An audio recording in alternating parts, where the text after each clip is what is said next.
Welcome back to SpiritLifter. We're going in a more sentimental direction today, but I promise that if you stick with me, it will be worth your time.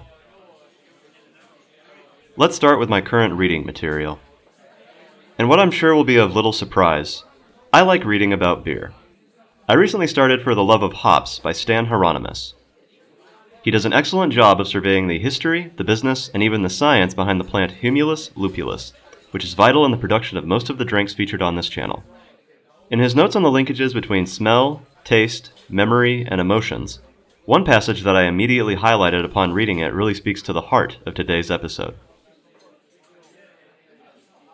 Smell is referred to as the most enigmatic of our senses. Humans have about 20 million olfactory receptors, covering the epithelium of both our right and left nostrils. Once activated, neurons transmit signals to the olfactory bulb of the brain, which relays those signals to the olfactory cortex. Olfactory information is sent from there to a number of other brain areas, including higher cortical areas thought to be involved in odor discrimination, and deep limbic areas, which mediate the emotional and physiological effects of odors. Aroma may trigger memory, nostalgia, and mental pictures. I felt goosebumps reading this. Much of the inspiration behind this project was for me to trigger my own memories and mental pictures, so that I might recall a life before COVID. Whether it was a Kölsch at the Rosenmontag parade, a glass of Sekt with my wife to celebrate our milestones together, or in the case of today, the dram I sipped the day my nephew was born. So what was that dram precisely?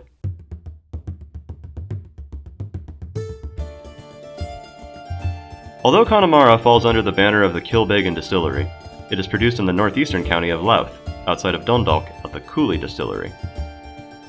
While most Irish whiskey is triple distilled, Connemara is distilled only twice, in small pot stills. This allows for characteristics of both young and old whiskey more prominence than would be the case with a third go-round. Connemara is the peated single malt Irish whiskey, at least the most widely available one. First, single malt simply means that it is made from a single malted grain, in this case, barley.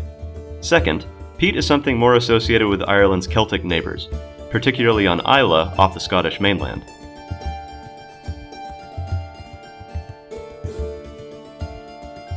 Peat is decayed plant matter like moss, grass, roots, or even seaweed. In times before the wide availability of fuels like coal, these dried materials were essential to building and maintaining a hearth in the rainy climate of the British Isles. As malted barley also requires a fiery kiln to create whiskey, some distillers began using peat to dry the grain, which added a smoky character to their distillate. Maybe when John Oliver did this... Let me just wash that down with some fine Scottish whiskey.